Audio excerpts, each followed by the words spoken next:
Chapter 1053. An unknown amount of time had passed. Inside the root of origin on the central platform, Wuming, who had transformed into his human form, was squatting on the giant dragon head of his backup machine. He placed one hand on the machine as if he was inspecting it. Magic circles appeared around Wuming's backup machine. Not long after, the magic circles disappeared. Wuming's hand left the backup machine as he stood up. That should do it. Wuming patted his dust-free hands. Master, is that all you need to do with the backup machine? Colos's voice came from the side. There's no problem. Now, this backup machine of mine can replace me to protect the world between worlds. All of this started from, Wuming did not pay attention to the time. In short, it started from when Wuming ended his battle with Gidia. Just as Gidia said, Wuming had assimilated with the Black Origin Mud, and Wuming's new moves were related to the new Origin power. Whether it was turning Floros into the Black Origin Mud, or summoning a terrifying amount of Black Origin Mud to defeat Gidia, who almost killed himself, it was all because of the fusion of the Black Origin Mud and the Origin power. Wuming's new Origin power. Although he did not understand the theory behind it, Wuming was not someone who was easily confused. Everything would be clear when he returned to the root of origin. However, after Wuming defeated Gidia, he did not kill it. Instead, he kept it alive. As for why he saved Gidia, it was not because of Wuming's kindness, but because Roman suddenly appeared in front of Wuming. Gidia, who had lost all its energy and almost died, was no different from before, or even worse. Roman used his connection with Gidia to successfully escape from Chaldea. Roman's words were simple. Spare his life, please. As for the reason, Roman did not say. According to Roman, he seemed to have obtained information about Gidia when Floros was persuading him to surrender in Chaldea. After that, after Gidia was defeated by Wuming, he used the power of the 10th ring, which was the ring that Gidia was missing, to walk out of Chaldea and meet with Wuming. Wuming gave Roman a lot of face. He immediately agreed to Roman's request, or rather, he agreed to King Solomon's request. However, Roman's appearance was no longer that of Roman Aikman, but that of King Solomon, whom Wuming had seen at the Singularity in London. After all, Roman had used the power of King Solomon's ring. Naturally, Solomon, which was Roman's original appearance, was revealed. This also meant that Roman had exposed the secret that he was King Solomon in Chaldea. When Wuming asked Solomon about the expressions of the people in Chaldea when he transformed, Solomon's face was subtle. Wuming, who did not expose Solomon's secret, ended the questioning and sent Chaldea back to the original world. The world's people also recovered because of Gidia's loss of power. Chaldea could be said to have succeeded in saving the world.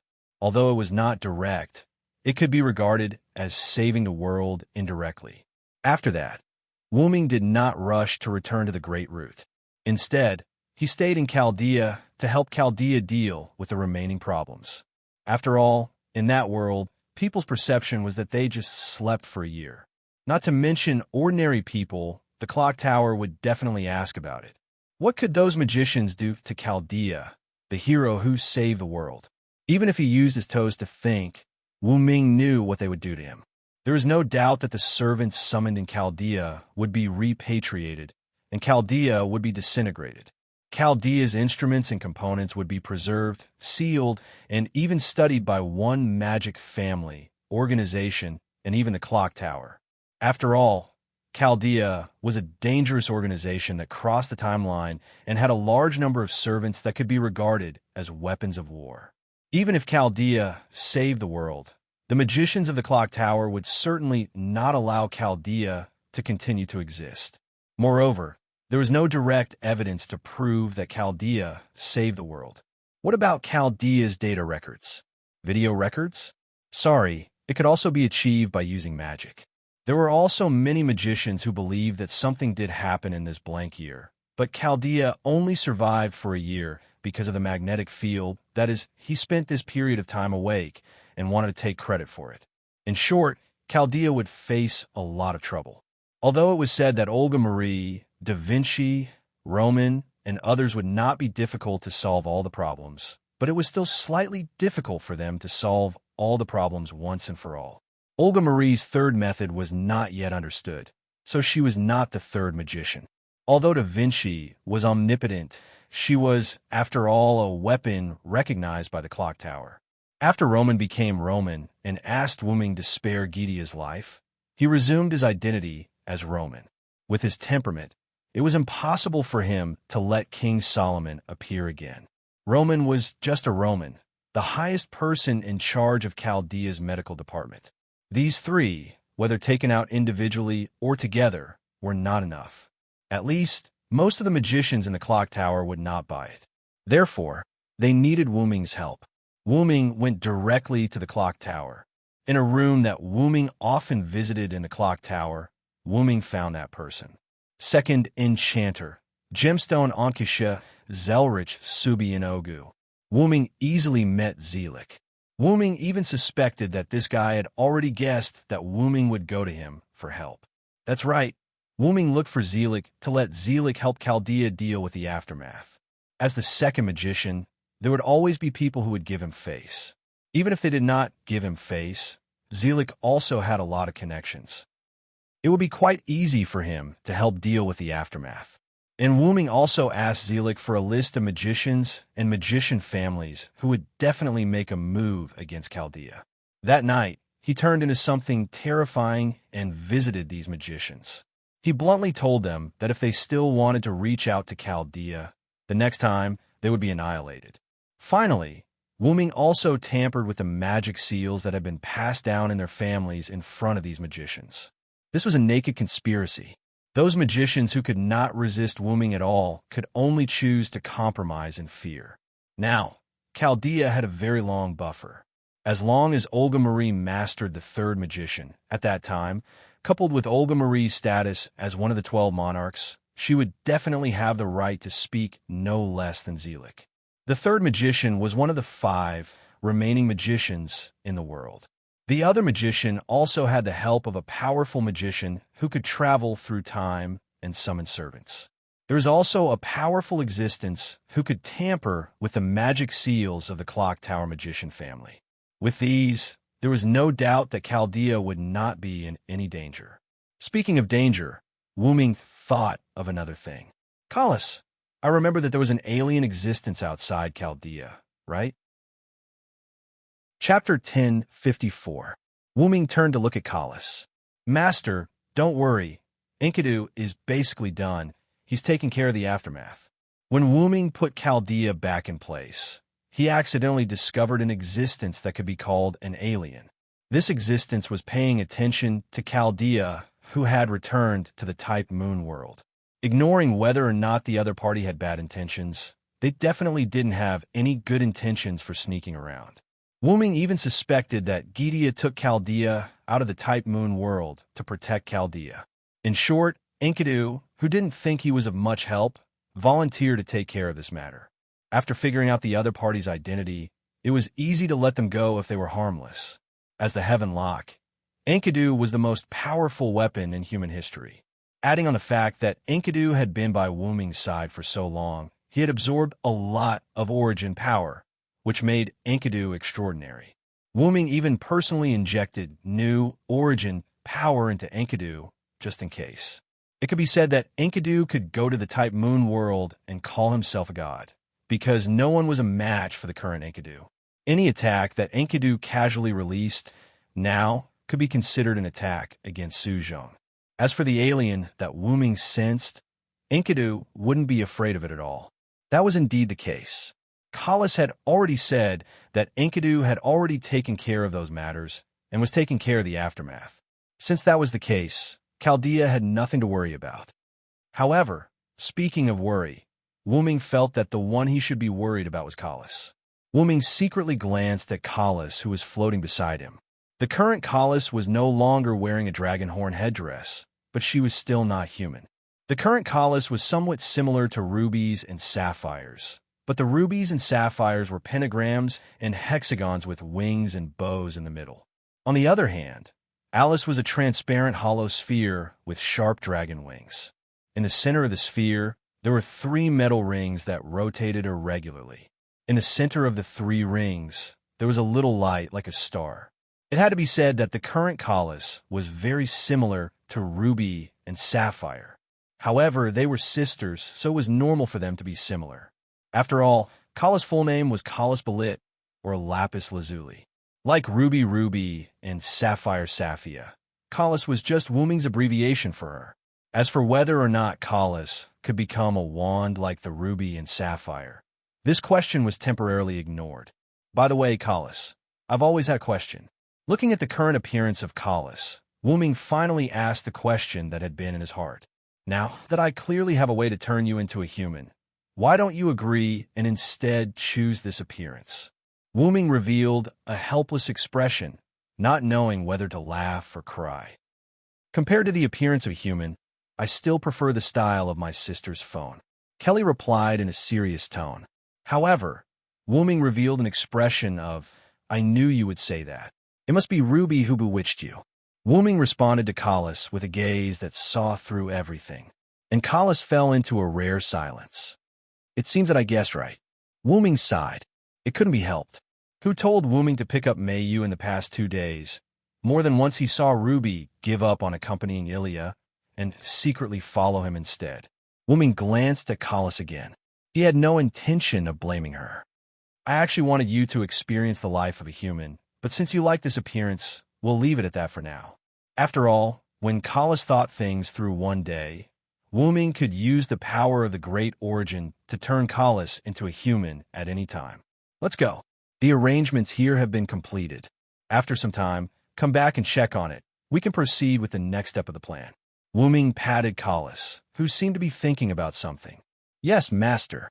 Wooming opened a golden teleportation door and directly went in. Meanwhile, Collis was still absent-minded. She was thinking about what Ruby had said about bewitching her. Magical girl. Collis thought as she floated and also entered the teleportation door. In Ilya's world, Shoayu residence. A golden ripple appeared, and Wooming emerged from it. After Wooming came out of the teleportation door, the first thing he did was to look at the clock on the table. At this time, Mayu should be done with school soon. Master, I'll go and prepare to welcome Lady Mayu. After flying out of the golden ripple, Collis directly flew toward the door, out of the door, and out of the door. At the door, there was a surge of magic, and a rather expensive red convertible car appeared there. This was a transformation of Collis. She had the ability to mimic. As for the size of the object she mimicked, she could do so with magic. Wooming, who was standing in front of the window and watching this scene, did not know what to say. Ever since Collis transformed into a ruby or sapphire, Collis had become even stranger. If it was in the past, Collis would definitely not have transformed into a car for Wooming to pick up Mayu. However, now, Collis would transform into a different car almost every time Wooming went to pick up Mayu. Classic, expensive, ordinary. There are all kinds of cars. This even caused Mayu's friends in school to be amazed.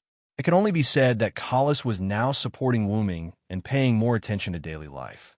She was no longer focused on combat. Forget it. I can only blame myself. Wooming sighed.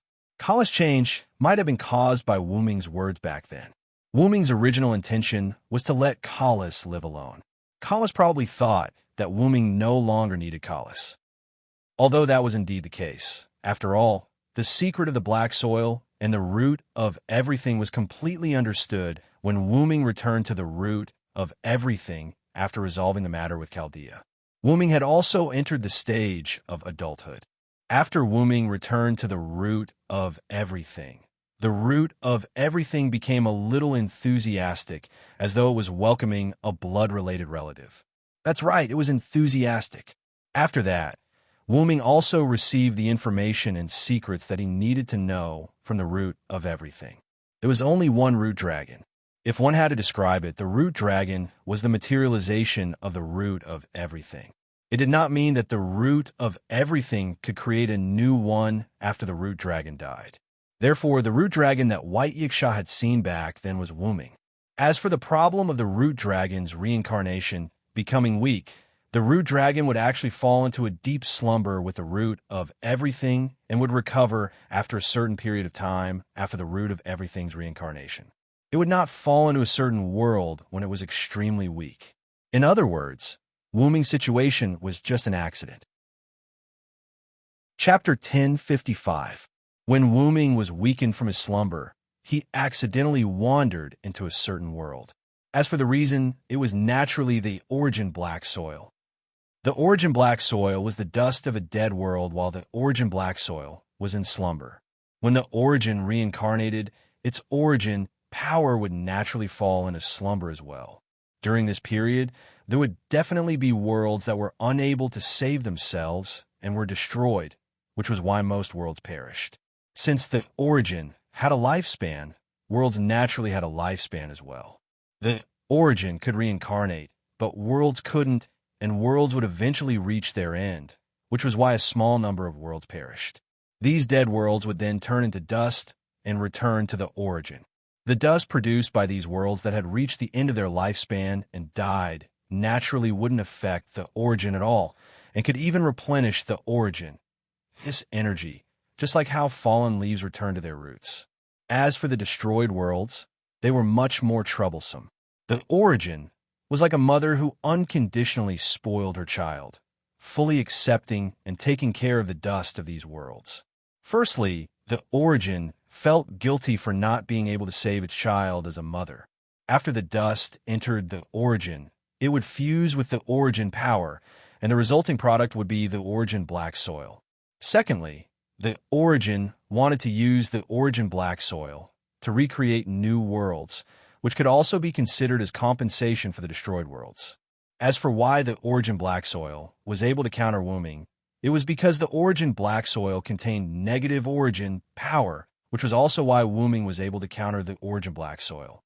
The negative emotions of a dead world were left behind in the dust, which fused with the origin power and naturally became negative origin power. The reason why Wuming was able to escape from the origin and wander into a certain world was also due to the increase of the origin black soil. As more and more origin black soil was absorbed, the origin couldn't contain it anymore. Worlds weren't something that could be created at will, and even the origin needed time to recreate the origin black soil into a new world. Furthermore, the worlds between worlds were so vast that there was no end to them. The number of worlds that existed between worlds was probably more than 1 trillion.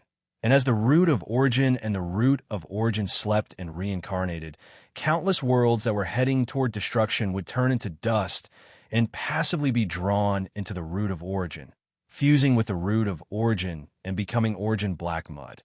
Whether it was a few cycles or a dozen, the black origin soil was indeed being consumed and reforged into one world after another. However, as the great origin cycles became frequent, more and more black origin soil accumulated in the great origin, eventually causing the great origin to overload itself. Wuming and most of the black origin soil hence flowed out, leaving only a little bit of black origin soil in the great origin, the black origin soil that Wuming had seen when he first entered the great origin. The reason for the frequent reincarnation cycles of the great origin was actually very simple. It was caused by too much dust from the death of a world. The great origin would produce root of origin power to fuse with the dust, but as the world died faster, the great origin would have to produce root of origin power faster. This would put a burden on the great origin, causing the great origin's reincarnation cycle to accelerate, causing Wuming and the black origin soil to flow out. It was like a sealed water bag that was filled to the brim, and if more water was poured in, the bag would explode and all the water would flow out. This was how the black origin soil flowed between worlds, and some even accidentally entered them.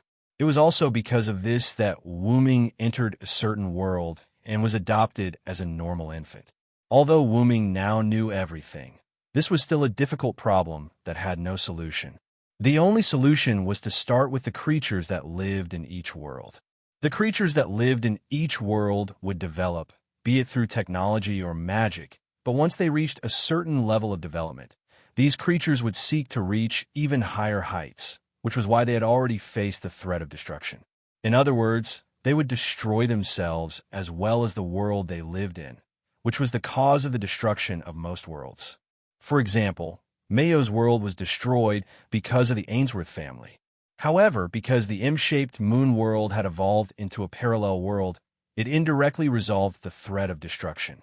Even if Mayo's world was destroyed, the M-shaped moon world would still be fine.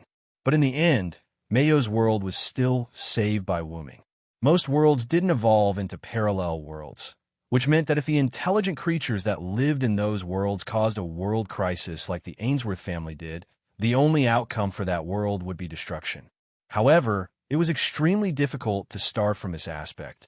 Once an intelligent creature reached a certain level of development, it was unavoidable for them to explore even higher heights. This was a necessity for any creature that lived in this world. But the key was whether or not these intelligent creatures could adapt to the next height and control it. If they could adapt and control it well, the world would continue to operate as usual and the intelligent creatures would continue to live. But if they couldn't adapt and control it well, the world would very likely be destroyed. So, how could one change the creatures of a world and make them give up on exploring higher heights when they weren't confident enough? Wooming could only think of one way, which was to become the god of that world. However, there were so many worlds, and Wooming naturally couldn't do them one by one. Wooming was testing the backup machine in preparation for this plan. This was the plan that Wooming and Collis had discussed before leaving the route. However, this was still a big plan, and the route wasn't omnipotent.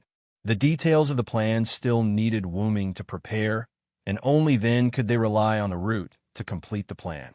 Let's go pick up Mayu first. Wooming shook his head and stopped thinking about it. Wooming jumped out of the window, walked to the door, opened the door, and got in. Your sunglasses. Collis spoke like an intelligent voice, and a pair of sunglasses popped out from the steering wheel. Wooming grabbed it and put on his eyes. After all, it was a convertible. Wooming had requested that Collis provide sunglasses when driving such a car. Then, let's go. However, before the car started, the door to the front passenger seat opened, and a beautiful lady got in. It wasn't winter, but she was still wearing a white fox fur coat, and it was the kind that covered her whole body tightly. The lady flipped her pink waist-length hair and smiled at Wooming. Although the lady was wrapped up tightly, it was as if she wasn't wearing anything. Her charm was completely reflected on her face. Maeve, why are you here? Wooming was shocked and quickly looked around to see if there were any passers-by. That's right, it was Maeve. Chapter 10:56. Why was Maeve here? Of course, it was because Wooming had discussed with the suppression force and asked the suppression force to bring the Maeve Wooming knew from the moment before her death to this era. This way, it would not destroy history, and it would allow Wooming to see the original her. Although it would be better to directly ask the suppression force to take over history, Wooming felt that it was unfair to Maeve. That history, that story, were all created by Maeve herself, and Wooming had no right to take it away. In short, Maeve came to the modern era, and it was the modern era of Ilya's parallel world, and settled down and survived.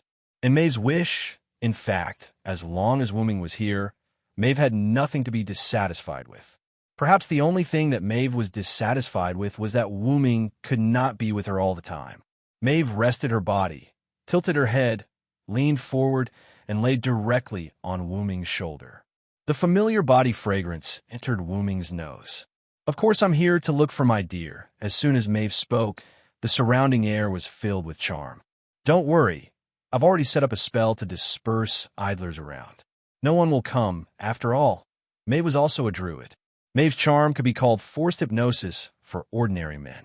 Even if Maeve was wrapped up so tightly, once a passerby passed by, it would be easy to attract them. Wooming, who had experienced such an incident once, did not want to experience it again. Wooming breathed a sigh of relief, then looked directly into Maeve's eyes. Didn't I tell you to stay at home obediently? You didn't listen to me again. Although it was a reproach, it was more or less flirting. However, immediately after, Maeve showed a hint of jealousy. You still know that we have a family, then why do you always come to look for your little sister? Could it be that you like her at that moment? Wooming directly gave Maeve a knock on the head. Mayu is just my little sister. As her only relative in this world, I have to take care of her, don't I? There was nothing wrong with this. After all, Shiro in Meiyo's world was still in Meiyo's world. In Ilya's world, Meiyu indeed only had Wuming as a relative. Wuming felt a little helpless as he reached out to rub Maeve's tearful little head. Besides, I've already explained Meiyo's situation to you. Leah and Jahan can understand, and even Master Skaha agrees with my actions. Besides, how old is Meiyu? Why are you jealous? Artoria and Joan of Arc were also brought to the modern world by Wuming through the same method. After the Battle of Cameron, Artoria was brought to this world on the ship to the Land of Ideals, while Joan of Arc was brought to this world a second before she was burned to death. Whether it was Maeve, Artoria, or Joan of Arc's injuries at that time, they were all healed instantly by the power of suppression, which could be considered as doing Wuming a favor. After Artoria and Joan of Arc came to this era, they were very well behaved and didn't ask anything. Because of Wuming, Artoria wasn't so obsessed with the country. As for Joan of Arc, she was just taking advantage of the situation to save the country. The current France was no longer the France of hundreds of years ago. Without obsession, the two of them listened to Wuming and lived in Winterwood City peacefully. As for Skaha, Wuming personally went to the Country of Shadows to invite her out and even fought her because of it. However, Skaha wasn't surprised that Wuming could find her, nor was she surprised that Wuming would come to her. After all, Skaha was the first person to know about Wuming's identity as the source of power. The fight also dispelled Skaha's thoughts of suicide. The reason why a person would seek death wasn't because she couldn't die, but because she couldn't find the meaning to continue living on this basis. That was why she sought death.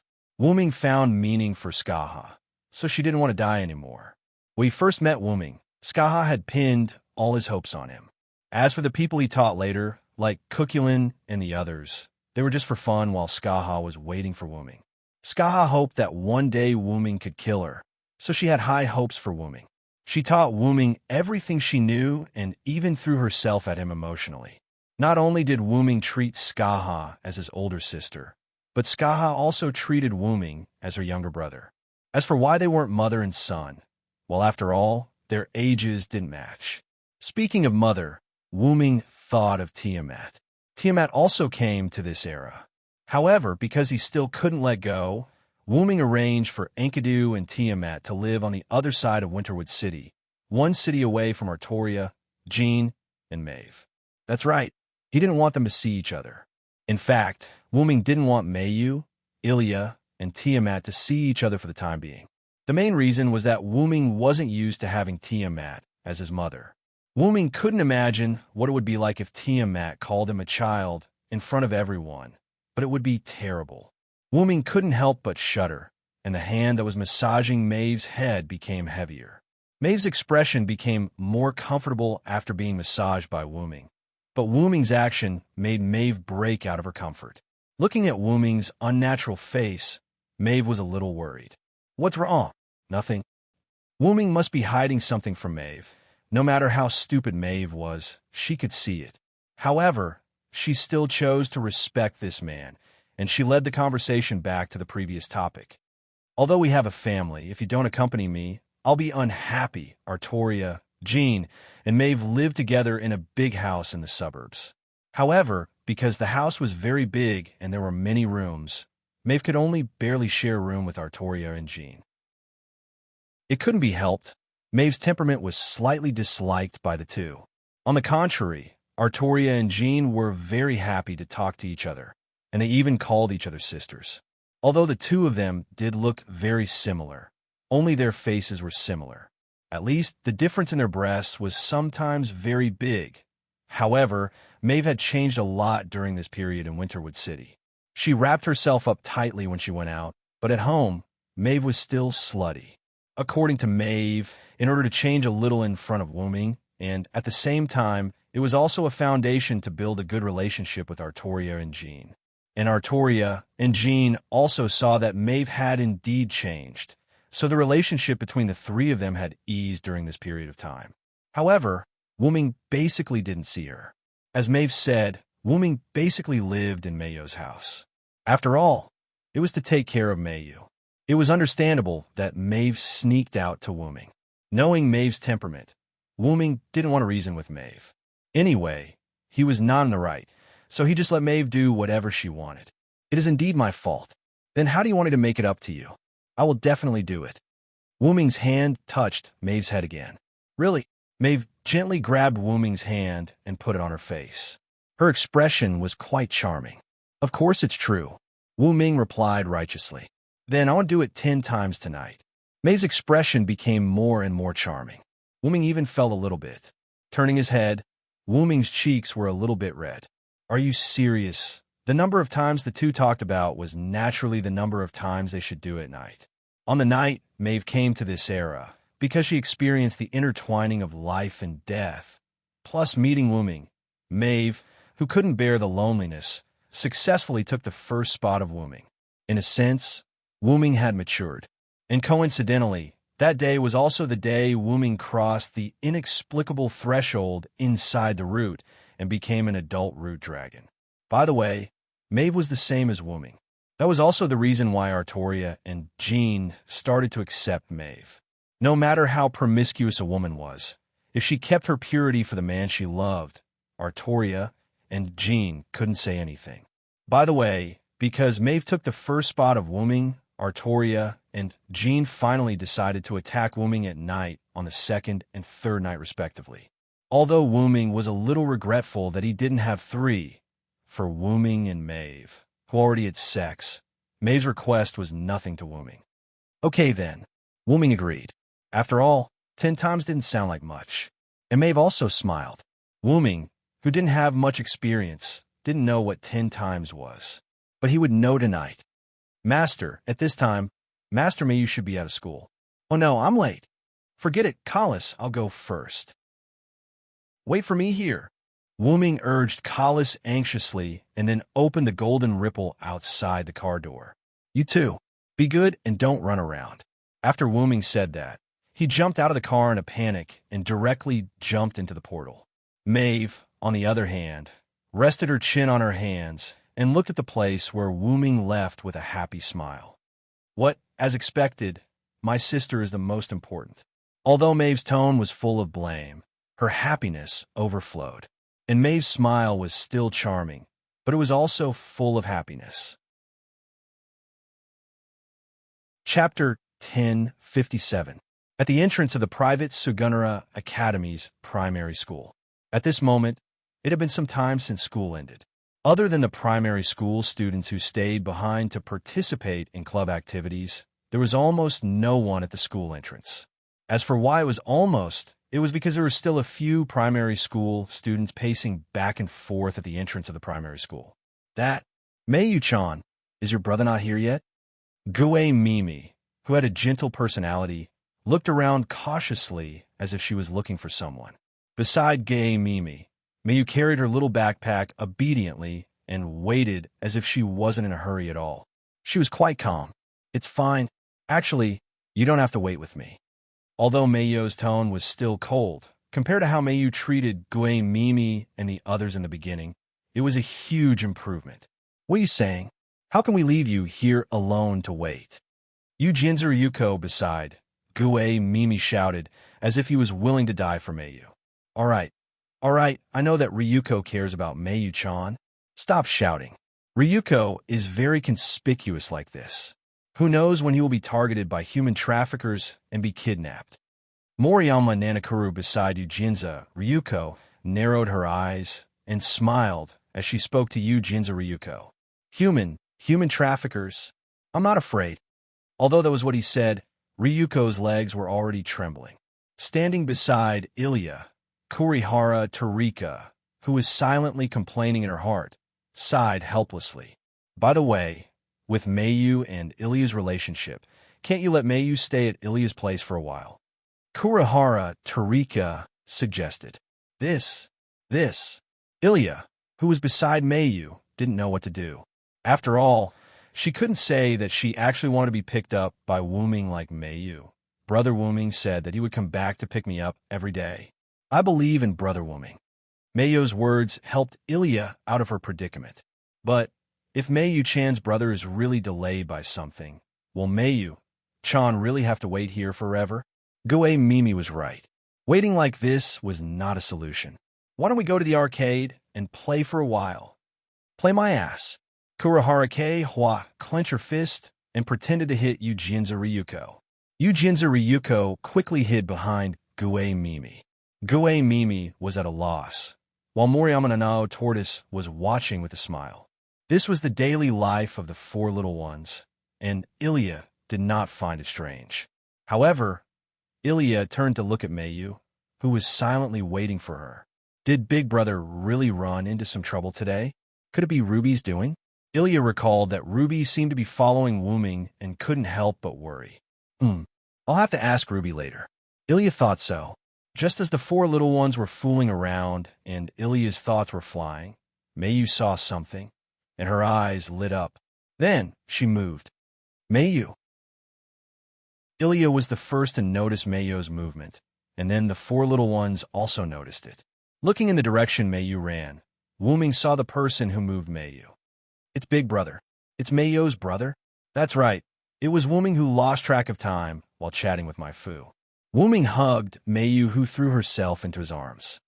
Sorry, Meiyu, I was delayed by something. Although Wuming's words were somewhat insincere, Meiyu didn't care. As long as Wuming could come, she was already very happy. It's okay, Brother Wuming. Then, Meiyu left Wuming's arms and stood beside Wuming. Big Brother, did anything happen? Ilya also walked over and asked cautiously. Ilya always felt that Ruby would do something.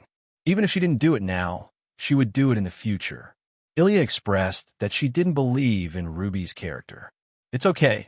I just met an acquaintance and chatted for a while. Wuming shook his head, indicating that it was okay. Meiyu, Ilya, and the others didn't know about my Fu and the others, so Wuming could only explain it this way.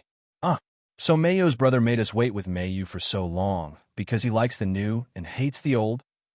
Yujinza, who was the most lively, jumped out first. Don't be like this, Ryuko, it's very rude. Gue Mimi pulled Yujinza's sleeve, looking a little embarrassed. Ryuko has indeed said too much. Kurahara Takika pushed her glasses, then looked at Moriyama Nanao. Moriyama Nanao, who understood, continued to smile with squinted eyes. But Meiyu-chan's brother did forget about Meiyu because he was chatting with others, so we waited with Meiyu for a long time. Wuming smiled helplessly as he watched the four little ones singing one another's tune. In that case, I'll compensate you. Immediately, the four children's eyes lit up. Children were naturally interested in compensation, rewards, and other things. Only Ilya waved her hand awkwardly. Big Brother, actually there's no need. Ugh, Ilya, who was speaking halfway, was glared at by Kurihara Takika and Moriyama Nanao, and immediately shut her mouth in fear. Meiyu's brother is so rich. Why don't he treat us to an arcade? As expected of Yujinza Ryuko's choice, she couldn't forget about the arcade. Meiyu's brother has been picking up Meiyu in a different luxury car every day. Kurihara Takika saw it clearly. Wuming, who had returned from a business trip abroad, Meiyu told the four children, drove different cars to pick up Meiyu. Kurihara Takika, who was considered mature among the four children, couldn't recognize all of them, but she could tell that they weren't ordinary cars. The four children and Ilya also took a few rides, and Kurihara Takika could feel that these cars were very luxurious. However, it was very likely that Wuming rented them. After all, who will buy so many cars for no reason? In other words, Meiyu-chan's brother is treating us to an amusement park, so what? Moriyama Nanao successfully cooperated with Kurihara Takika as a qualified elementary school student. The two of them wanted to see how Wuming would respond. Would he force himself to treat them to an amusement park, or would he find an excuse to avoid it? This was a big test for Meiyu-chan. Amusement park? Gue Mimi was shocked. This isn't good. Gue Mimi, who didn't have the same thoughts as Kurihara Takika and Moriyama Nanao, was worried that this request was too rude. Yes, actually we just need to go to an arcade. Yujinza Ryuko, who wasn't as smart as Gue Mimi, was also worried. They were just classmates with Meiyu, and they weren't related. How could they ask her brother to take them to an amusement park after accompanying Meiyu for a while? Ilya-chan, say something. Gue Mimi looked at Ilya for help. This. Ilya, who knew Wu Ming's background, didn't know what to say. Wu Ming definitely didn't lack money. Although she also wanted to go to the amusement park, he was Meiyu's brother, not her brother. Then let's go. Meiyu made the final decision. Meiyu's words stunned the four little ones. Since Meiyu has said so, then today I will take you to the amusement park to play. I hope it's not too late. After all, this is related to how long you can play in the amusement park. Wu Ming also made up his mind. Moreover, Wu Ming's expression didn't have the slightest hint of pain or anything to hide. It was as if he was deciding on something as normal as eating and drinking. Hey. The four little ones were stunned. Gue Mimi and Yujinza Ryuko didn't expect Meiyu's brother to actually agree to such a rude request. What surprised Kurihara Tarika and Moriyama Nanakuru was that Wu Ming didn't have any problems agreeing to it. Could it be that Meiyu's brother was actually really rich? Pah! Wu Ming snapped his fingers, and two luxury cars instantly appeared at the intersection. With a turn, they arrived in front of everyone. This scene caused a commotion in the surroundings. After all, this was the entrance of an elementary school, and next to it was the entrance of a middle school. Moreover, the location of the private Suhara Academy wasn't remote, and there were many passers-by. In the next second, two drivers wearing black suits and sunglasses got down from the car. They looked like bodyguards. They elegantly and luxuriously opened the doors of the luxury cars. They bowed and extended their hands, inviting everyone to get in. The four little ones were stunned. Even Ilya, who had never seen such a scene before, was stunned on the spot. Let's go, everyone. Wu Ming elegantly bowed to the four little ones, dragging them back to reality from their stupor. Oh! However, the exclamations of the elementary school students instantly resounded throughout the entire private Suhara Academy. Chapter 1058. After the four little ones spoke to their families on the phone, they got into the car behind. As for Ilya, Wu Ming personally called Scylla. Then, she got into the car in front with Meiyu and Wu Ming and went to the amusement park. Because they had indeed wasted a lot of time, and the elementary school students still had to go to school tomorrow, they did not play at the amusement park for long. Near the end of the night, Wu Ming got a limousine out of nowhere and drove it back to the four little ones and Ilya, who still wanted to have more fun. When they finally sent Ilya home, Scylla chatted with Wu Ming for a while. Scylla even wanted to ask Wu Ming to stay for dinner, but in the end, she was rejected by Wu Ming. After bidding farewell to the reluctant Ilya, Wu Ming drove the ordinary car that had become normal at some point and drove back to the Shiua residence with Meiyu. The two cars and the bodyguard-like driver from before were all caused by Wu Ming using the rights he had obtained during his time in Winterwood City. Wu Ming had a lot of rights in Winterwood City in Meiyu's world, but in Winterwood City in Ilya's world, Wu Ming still had rights. However, these rights had just been obtained not long ago. He got Collis to transfer the dead and black accounts of all the banks in the world to his account through the internet. Through spending money, he set up a company, recruited employees, and provided technology. It was all done by Collis. After that, he went to visit the underworld leaders of Winterwood City. If he could use magic to hypnotize them, he would directly use magic to hypnotize them.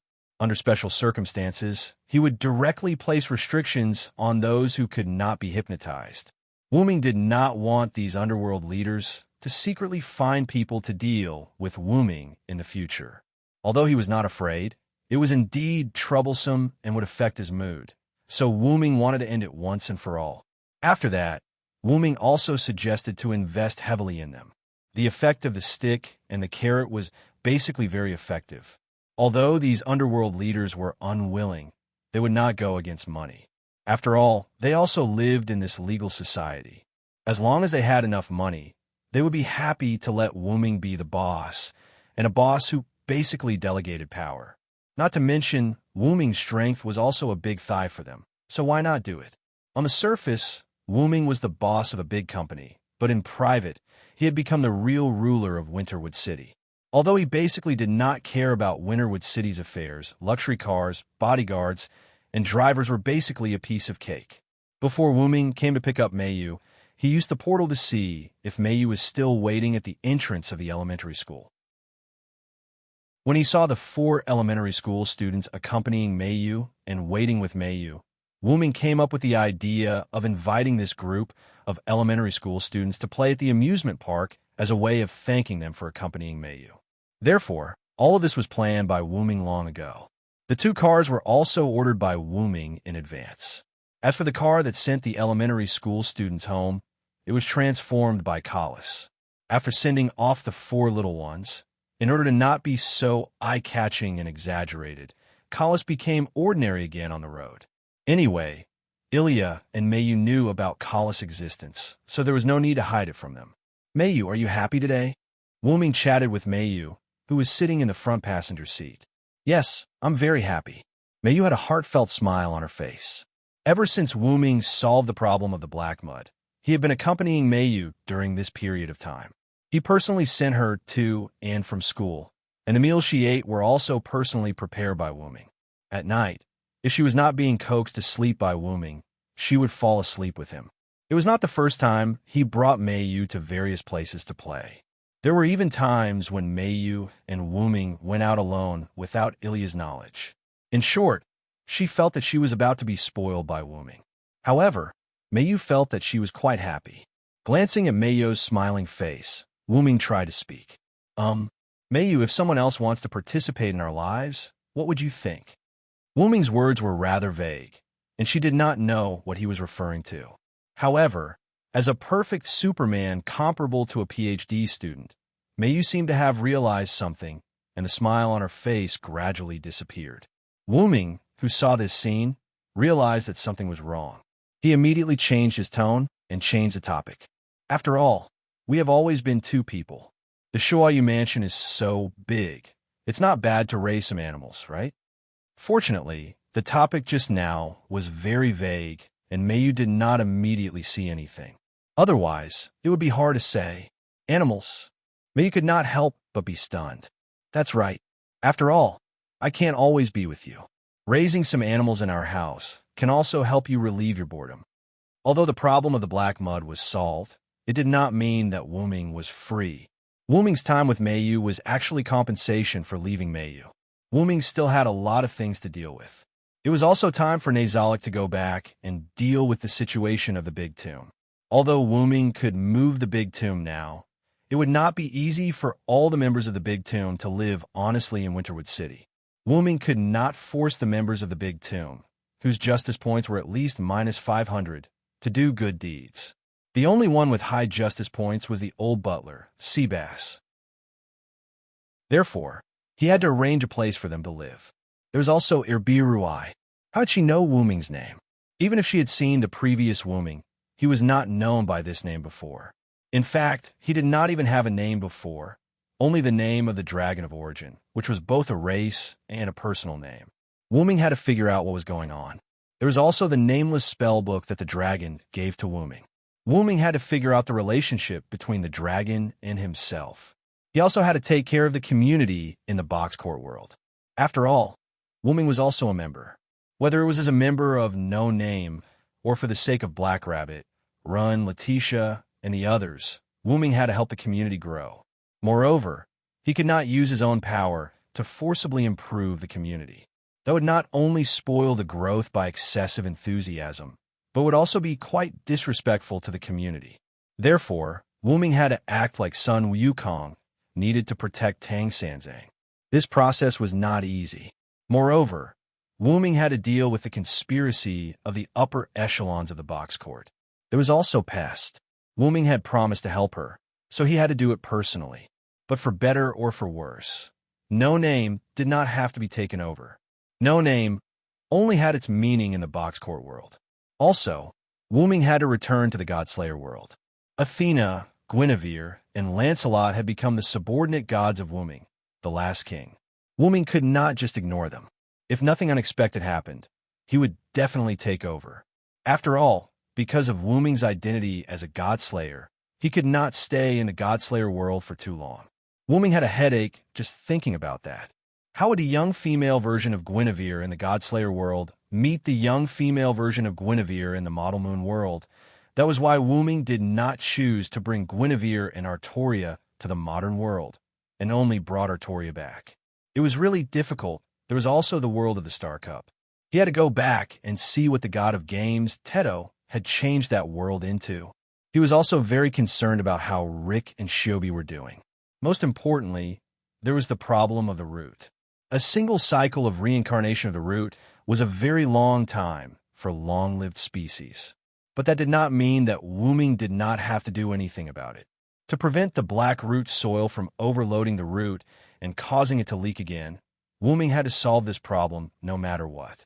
And the only solution now was to let Wuming, the god, exist in the many worlds and let Wuming, the god, restrict them. And Wuming had been preparing all along. Chapter 1059. Putting that aside for now, Wuming needed to pay attention to Meiyu. Although Wuming changed the topic, this wasn't something that Wuming thought of casually. He also had the same thought. However, Meiyu's answer was out of Wuming's expectations. Brother Wuming, I'm actually not lonely. Angelica has been accompanying me while you weren't around. Wuming was taken aback. His foot that was stepping on the accelerator paused, but he immediately recovered. That's right, there's still Angelica. As Angelica was defeated by Wuming and picked up, she stayed in the Shiyue residence. Julian also agreed to it. Wuming even made Angelica a maid. During the time that Wuming was away, Meiyu was taken care of by Angelica. Although Angelica was ice cold, it had to be said that once Angelica carried out orders, she was perfect. As a maid, Angelica would clean the Shiyue residence 3 times a day and tidy it up neatly. At night, she would also read extracurricular books from Meiyu. During the day, she would prepare 3 meals in bento. Although they weren't top-notch, the taste was still rather delicious. Every time, Elia and the others would exchange meals with Meiyu so that they could have a taste of Meiyu's delicious bento. In addition to Wuming's performance today, perhaps the 4 primary school students had already treated Meiyu as a rich missy with a maid, a big family, and a huge business. In short, Angelica could be considered to be responsible for this family. Meiyu's impression of this former enemy had changed a lot. As for the reason why Wuming forgot about Angelica, it was because ever since Wuming returned, Angelica basically didn't have a sense of presence. Meiyu's 3 meals and bento were personally prepared by Wuming. When Meiyu slept, Wuming would either accompany her to sleep or read her stories. During the day, Wuming would bring Meiyu out to play when he was free. As for the cleanliness of the Shiyue residence, in fact, the Shiyue residence always had an automatic cleaning magic in operation. After all, this was Wuming's magic workshop, and there was no need for someone to clean it 3 times a day. As for Angelica, because she had nothing to do, she basically sat in her room and stared blankly. She would also wait for Wuming and Meiyu to finish their meals before cooking. When Meiyu was at home, she would accompany Meiyu. When Meiyu wasn't at home, Wuming would go out. Gradually, Wuming and Angelica met less and less. Until now, Wuming had really forgotten about her. If it wasn't for Meiyu's reminder, Wuming didn't know how long it would take for him to realize this problem. Alright, now there was another problem of dealing with Angelica. Although Angelica has always been cold, I'm not lonely, so I don't need any small animals. Then, Meiyu's tone changed. Or are you saying that, Brother Wuming, you're going to leave me again? Definitely not. Wuming refuted without thinking. This time, it really wasn't. The matter of the root black soil had been dealt with. Wuming didn't have anything particularly important to do. Even if he had to deal with the people and things that Wuming encountered in other worlds, he wouldn't be as anxious as dealing with Gidia. Moreover, Wuming could change the flow of time in this world through the root black soil. He could completely deal with everything in other worlds, but only a few seconds had passed in this world. However, Wuming didn't need to do that. After all, he just said that he wasn't in a hurry to deal with things in other worlds, so he could take it slowly. As long as it's not, Meiyu mumbled softly. Wuming stopped the car and rubbed Meiyu's little head. Don't worry, Big Brother will accompany you. I won't leave you again. I believe in brother Wooming. The two siblings chatted in the car for a while before getting out. Wooming stopped not to rub Mayo's head, but because they had arrived at the entrance of the Shuayu residence. After getting out of the car, Collis transformed back into a ball with wings and followed behind Wooming. Master, young lady, you're back. A cold voice came from the door. Angelica? Why are you out? Wooming ignored the way Angelica addressed him and Mayu. Angelica would usually be in a daze in her room at this time. After all, it wasn't time to clean up, and there was still some time before cooking. Today is the fixed day to purchase ingredients. Angelica was like a qualified maid as she answered Wooming respectfully. Brother Wooming, our family's ingredients and daily necessities are all purchased by Angelica at a fixed time. Today is indeed the day. While Mayu and Wooming were chatting, Angelica had already walked past them and arrived at the roadside. At this time, a few refrigerated cars arrived at the entrance of a Shuayu residence. As usual, put down the goods and you can leave. I've already transferred the money to your account. Angelica was as dignified as a boss. Her last sentence was obviously directed at the driver who got off the first car, who was obviously not the driver. The drivers who got out of the cars, including the driver from the first car, all bowed to Angelica. Thank you, big sister. And it wasn't the first time. They quickly unloaded the goods. After that, the drivers got into the car and left without stopping. What's going on? Wooming looked at Mayu in confusion. I gave the money that brother Wooming you left at the Shuayu residence to Angelica. Angelica used her brain to earn more money, and she even built a good relationship with the sellers. According to Mayu, Angelica had built a good relationship with the sellers in terms of food, clothing, and daily necessities. Every time she needed something, the sellers would deliver it to her door, and Angelica would even give them a tip. Therefore, Angelica was a customer that couldn't be offended. Wooming, who knew this, couldn't help but twitch the corner of his mouth. Wooming had a feeling that Angelica didn't just build a good relationship with the sellers with money. She might have even beaten them up. One must know that the company represented by the logo on the refrigerated car that delivered the goods just now, although it was an ordinary company in Winterwood City, it wasn't ordinary at all. The boss of the company had some magic background, and Wooming's magic hint was resisted by him. However, it seemed like he used some kind of tool, but it still showed that he wasn't an ordinary person, although he was still forcibly restrained in the end. The driver who got out of the first car was actually the boss of the company. Wooming felt that the guy would definitely make a move on a fat sheep like Angelica. Only after being beaten up and understanding the difference between the two would they say something like big sister. However, this had nothing to do with him. If Angelica was willing, then she could be the big sister. Anyway, the man wasn't a good person, so it didn't matter if she stood on top of him. Wooming's mouth twitched when he saw Angelica directly use displacement magic to transfer the ingredients away. These goods were all packed in boxes, but there was a lot of them. If it wasn't for the Shuayu residence's geographical location near the edge of the city, this would definitely cause a commotion. Angelica and Mayu were the same kind of people in some ways. They were people who didn't care about common sense or didn't know much about it. Angelica, come find me later. I have something to talk to you about. Wooming started to deal with Angelica's problem. Chapter 1060. Under Mayo's curious gaze, Wooming and Angelica entered a certain room and came out after about half an hour. However, they weren't doing anything indescribable. Wooming simply wanted to have a chat with Angelica about whether she should continue staying here. Firstly, Julian had a lot of things to do back then. Angelica was staying in the Shuayu residence, so it was easier for Julian to have one less person.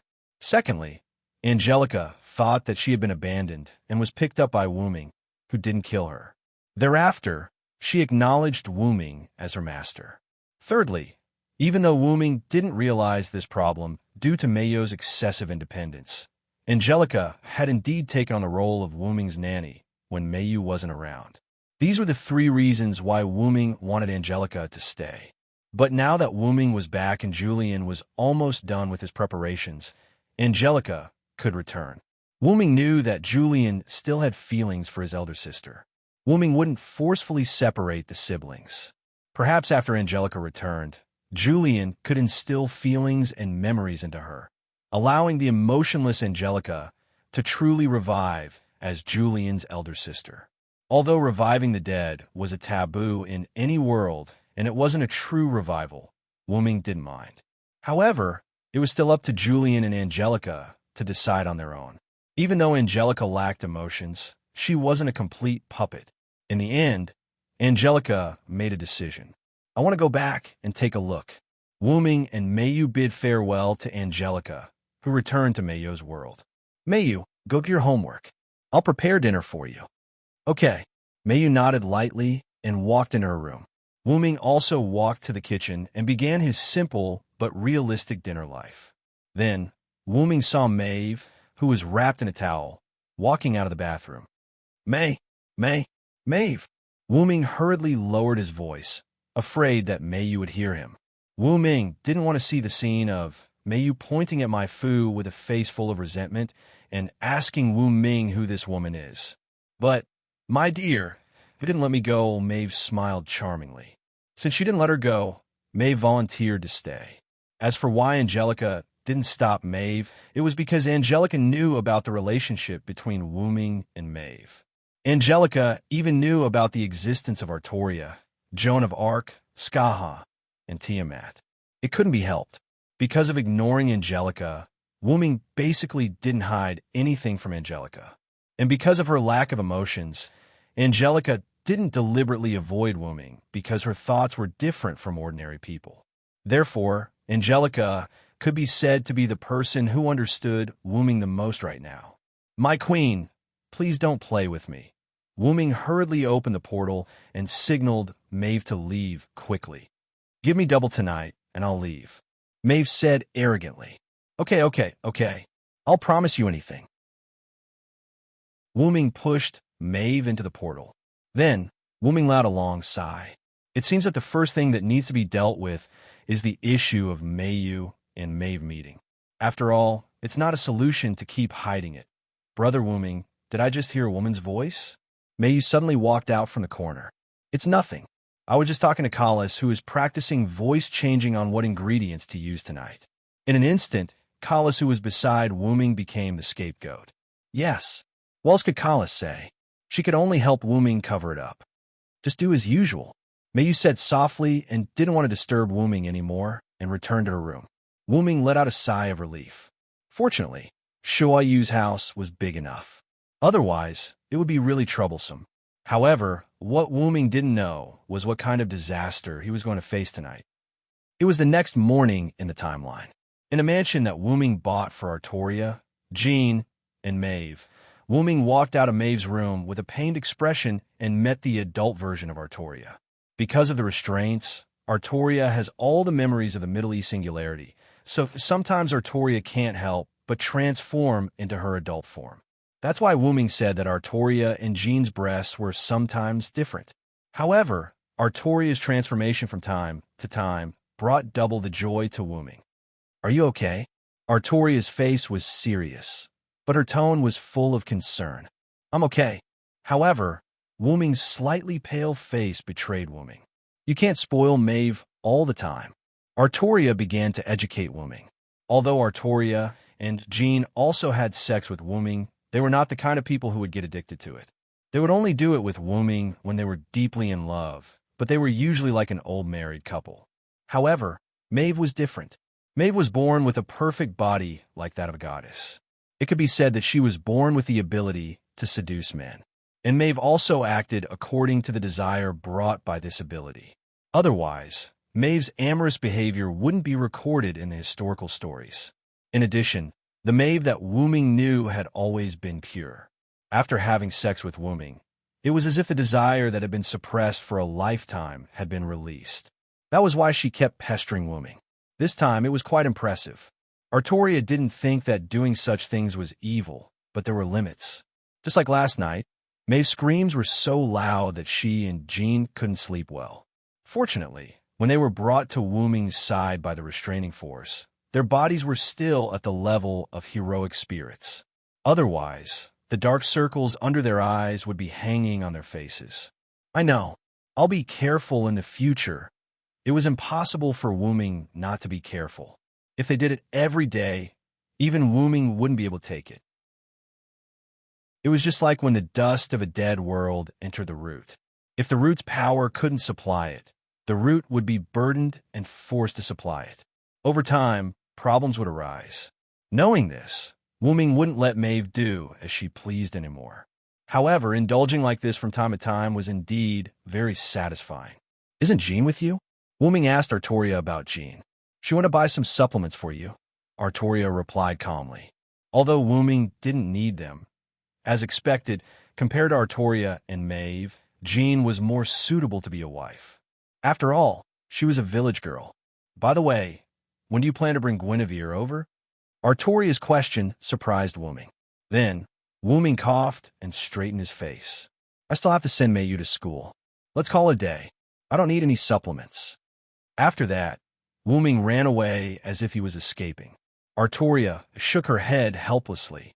She knew that Wuming was hiding something, but more than that, it was because Wuming found it hard to accept Artoria and Guinevere's identities. After all, the three of them were a twisted love triangle. Although it was pretentious, Artoria believed that Wuming would arrange everything in the end. Now, he just needed some time. Chapter 1061. Artoria was right. Wuming really needed time right now. When he thought about how many things he had to deal with, Wuming would rather fight another 300 rounds with Gydia. But that was all talk. He couldn't run away from what he had to face.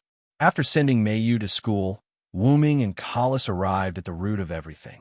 The golden portal closed, and Wuming and Kalis, who had just exited the portal, were now standing on the platform of the root of everything. The original portal was purplish-black, but it was still too dark, so Wuming modified it in the root of everything. Not only did it change the color, but its ability was also greatly enhanced. Otherwise, Wuming wouldn't have been able to use the portal to directly travel from Mayo's world to the root of everything. At the center of the platform, where Kalis and Wuming stood, Wuming's backup machine had already disappeared. Without a doubt, the backup machine had gone to save the world. Wuming waved his hand, and several high-tech screens appeared in front of Wuming and Kalis. This was the result of Wuming using the authority of the root of everything. Wuming could directly see the scenes of other worlds, be it the past or the present. What was displayed on the screens was the live broadcast and recording of the backup machine saving the world. On the screens, various worlds were on the verge of destruction. In the next second, a giant white dragon descended from the sky, instantly found the source of the destruction, and stopped it. The survivors of those worlds were all deeply grateful to the giant white dragon. Although there were very few of them, there were still some who held resentment and hatred towards the white dragon for saving the world. Without a doubt, those people were not the masterminds behind the destruction of a world, but they probably had something to do with it. After that, the white dragon automatically retrieved information about that world, understood the cause, and used the root of everything to destroy those who were truly responsible for the destruction of the world and refused to change their ways. Even if they had abilities like substitutes or resurrections, they were useless in front of the root of everything. Wuming's backup machine tirelessly went to each world that was about to be destroyed one after another to save them. Looks like the backup machine can also take on my mission. However, there were worlds that had been saved, and there were also worlds that had not been saved. Wuming waved his hand again, and the screens in front of him changed instantly. The next thing that appeared on the screen was no longer a white dragon. Not only that, but the worlds on the screen were also on the verge of collapsing. A few seconds later, they completely shattered. Be it people or objects, they were all annihilated. As for the world itself, it would turn into an invisible speck of dust that wandered between worlds, eventually being sucked into the origin and becoming a speck of origin black soil. That's not a good idea. Wuming frowned. It was clear that while the origin dragon could quickly save worlds, there were many worlds that could not wait for that world to arrive. After all, there was no telling how many times the origin had reincarnated, how big the world was, or how many worlds there were. coupled with the fact that the world was being destroyed faster and faster, Wu Ming's backup machine alone would not be able to save them in time. In order for Wu Ming's plan to become God to proceed, he had to ensure that the world would not be destroyed again. Otherwise, there would be like a pool of water that was being filled with water at the same time. Wu Ming raised his hand and began to connect with the origin. An invisible thread connected to Wu Ming's body. Wu Ming wanted to temporarily stop the origin's abilities to create worlds, recycle dust, and produce origin power. Wu Ming wanted the origin to control the time of all worlds. Controlling a few dozen, or even a few hundred worlds could be done easily by borrowing the origin's power. However, if he wanted to control the time of all worlds that were about to be destroyed, the origin would need to stop everything else and fully focus on this aspect. By temporarily stopping or slowing down the flow of time of the worlds that were about to be destroyed, there would be enough time to save those worlds.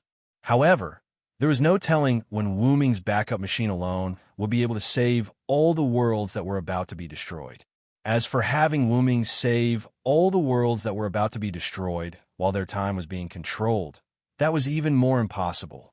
After all, Wu Ming still had to accompany Meiyu, and there were a lot of things that he needed to take care of. So how could he save so many worlds that were about to be destroyed at once? And so, Wu Ming made a decision. I need to find someone to help. As for who to find, it was naturally the people that Wu Ming was familiar with in the worlds that he had experienced.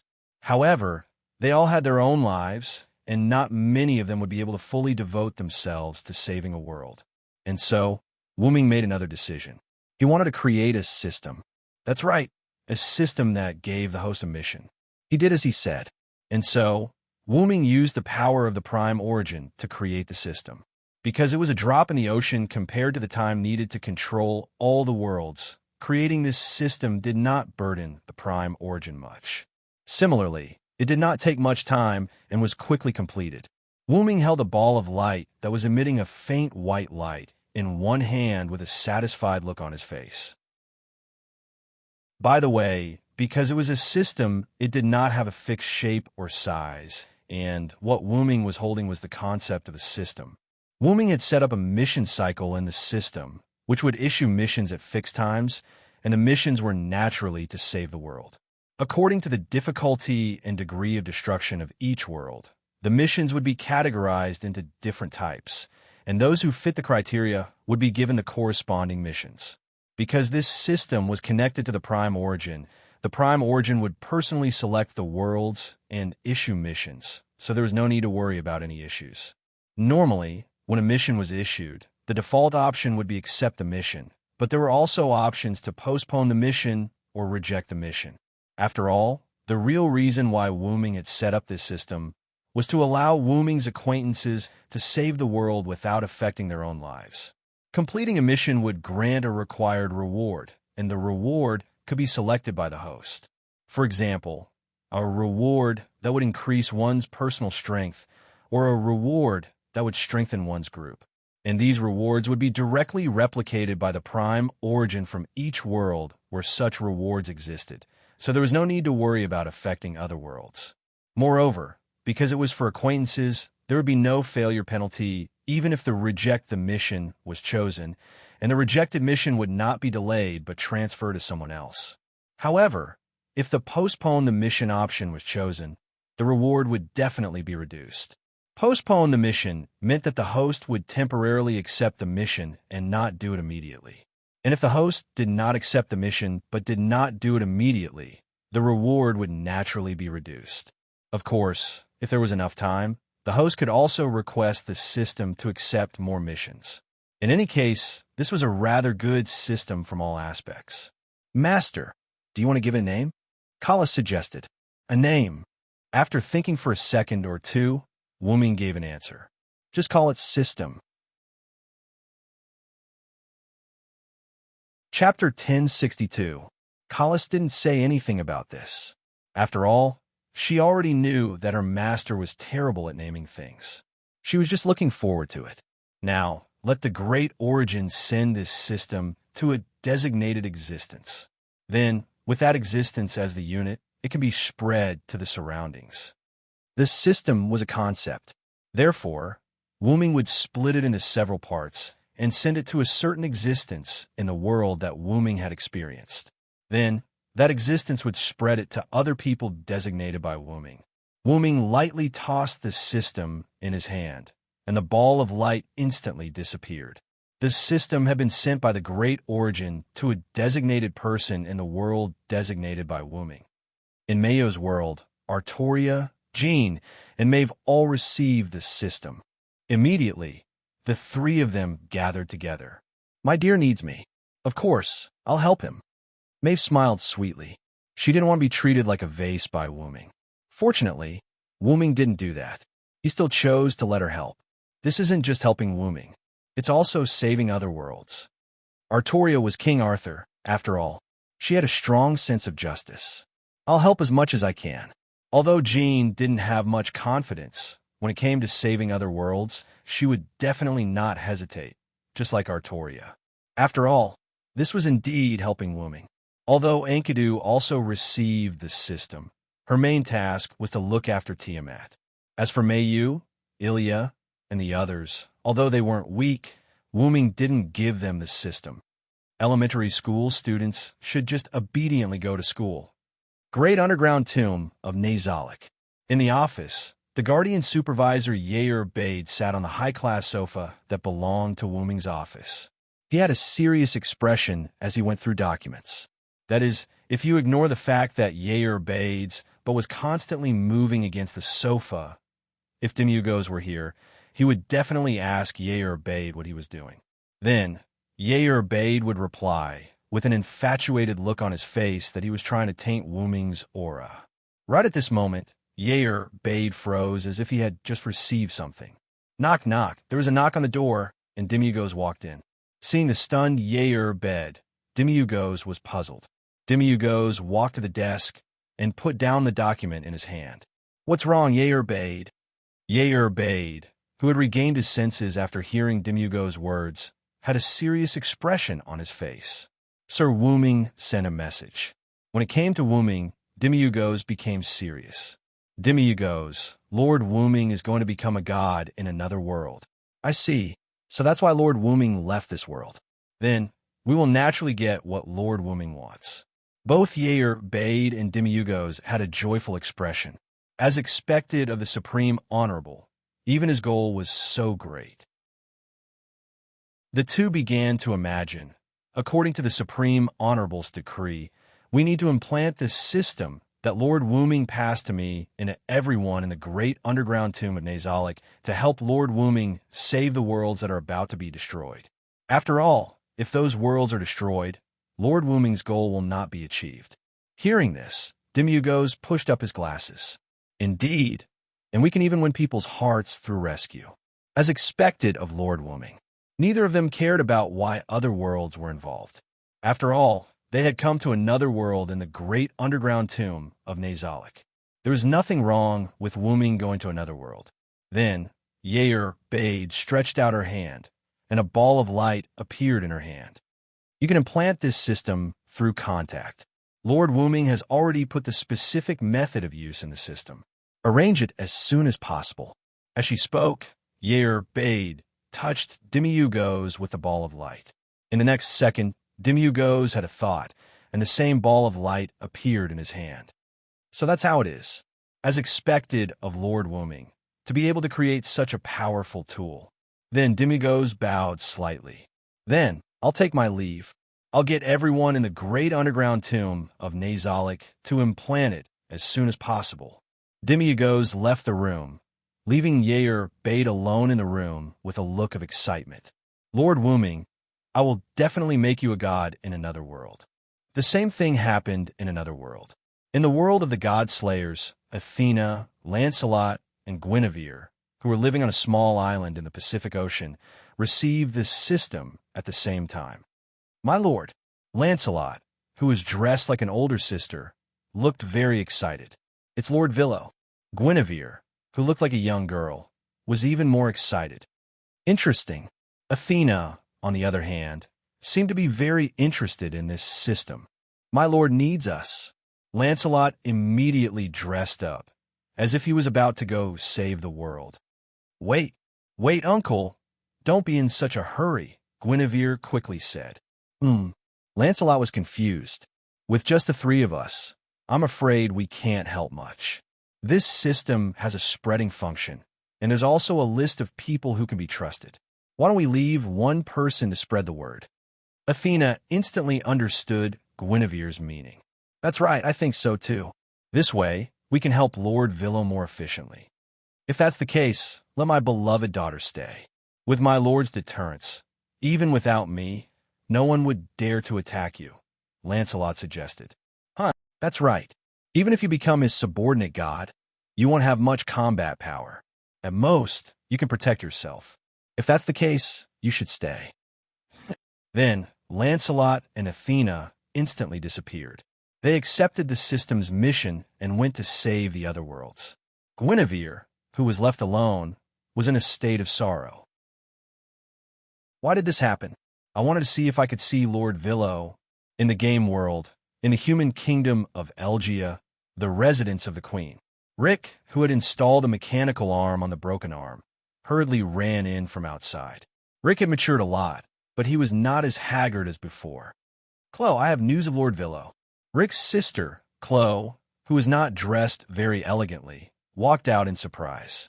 Compared to the cheerful and lively Chloe before, Chloe was now more dignified. However, Chloe did not change when it came to her brother. The god who disguised himself as a human to help you? Didn't you say he went to the other worlds? After Wuming left, Rick did not hide it and told his sister about Wuming's identity, who was the current queen of the human kingdom. After Teto became the only god, Chloe, with the support of Rick and many other humans, established the human kingdom of Elgia and became the queen. Teto repaired the World Cup, so the living conditions of the humans were not bad. More and more humans from small tribes joined Elgia, and Elgia became more and more prosperous. Let's not talk so much. Take a look at this first. Rick instantly held Chloe's hand. Chloe was stunned, as if she was electrocuted. This system is very suitable for the development of us humans. After understanding the system that had been transferred from Rick to Crony, Crony expressed her thoughts. I think so too, but I'm still considering whether to give this to other races. Although the world was at peace, the conflicts between the various races could not be resolved so easily. The races that needed to cooperate were willing to put aside their hatred, but the forest elves and goblins were still enemies, not to mention the other races. Let's do it secretly in our country first. Our only god is Teto, after all. If we spread the outer gods things, I'm afraid the only god will be unhappy. Chloe, who had been the queen for a while, immediately made a decision. Of course, the system has stated that we can spread it directly to the Jikai race. I'll leave this task to you, Rick. Remember to explain it to Zio properly. I know. I'll contact the Jikai race. Rick looked helpless. Then, Chloe showed a pained expression. As the ambassador, you're the only one who has good contact with the Jikai race. However, the Jikai race did have some problems with their brains recently, so you should be careful. Although Rick had given up the throne to his sister, he had become a diplomat of the kingdom. Rick had always been working hard for the country. Moreover, Rick's mechanical arm was obtained through diplomatic contact with the Jikai race. Due to Zio, the Jikai race was gradually awakening their individual emotions, but machines were still machines, and no one could guarantee when they would have problems. The Jikai race has already unilaterally submitted to the Villo, just like the Skywing race. I believe that if it's something from a Villo, they would definitely accept it. Rick looked confident. If that's the case, let's contact the Skywing race at the same time. A child's voice rang out in the hall, where only Chloe and Rick were present. The only god. Teto, what did you get here? Both Chloe and Rick instantly knew who the owner of the voice was. It was the god of games, Tut. As for why Rick acted like he was familiar with Teto and even dared to be so impudent, it was because Teto would come looking for Rick to play that unfinished game of chess, and the game was still ongoing. Moreover, Teto was born from Rick's thoughts, and the two of them could be considered close friends, which was why Rick was so casual. I'm a Villo after all, so I'll allow him to interfere with this world as much as possible. Just do it. If Wuming hadn't given the celestial cup to Teto, Teto wouldn't have become the only god. In a sense, Wuming could be considered the father of this world's only god. After Teto's voice disappeared, Chloe and Rick looked at each other and nodded. They then split up and began to spread the system. Above the clouds of the kingdom of Elgia, Teto was holding a white ball of light with a smile on his face. The system only gave it to the humans. Looks like you want the Skywing and Jikai races to ally with the humans. As expected of you. In the next second, Teto, who had loaded the system, disappeared. Such a fun game system naturally had to be tried out by him, the only god. Chapter 1063. Let's go back, Matthew. Gadatsi looked particularly worried. It's okay, Senpai. My body was originally used for experiments. I'm already very satisfied to be able to live until now. Meet Senpai and experience so much. Before Matthew finished speaking, he fell into a coma. Matthew? Matthew! Gadatsi didn't know where she got the strength from, but she directly carried Matthew and ran back to Chaldea. The next second after Gadatsi and Matthew's figures disappeared, a golden ripple appeared, and Wuming walked out of the portal. Looking at the two people in the distance, Wuming was quite glad. He was glad that he came in person this time. Casey Perrick, Wuming whispered softly, and a snow-white squirrel-like animal came out of the snow. It was Fufu. In fact, during this period, Fufu had been following Matthew, but Matthew couldn't find it most of the time. Just like this time, Fufu was hiding in the snow. By the way, Fufu was not as afraid of Wuming as before this time. Instead, it walked to Wuming and sat down. You want to save Matthew, right? Wuming said. Fufu didn't speak, nor did it shout. It just nodded gently. Then do it. You've been in Chaldea for so long. It's time to repay Matthew's kindness. Fufu was quite puzzled. Could be that Wuming called it out just to say this? I originally wanted to adjust Matthew's body myself, but I accidentally found you. I don't like people who don't repay kindness, so I'm going to use your ability as a beast to adjust Matthew's body. It turned out that Fufu wanted to use the energy accumulated during the time in Chaldea. Fufu agreed. Wuming waved his hand, and a golden teleportation gate opened up.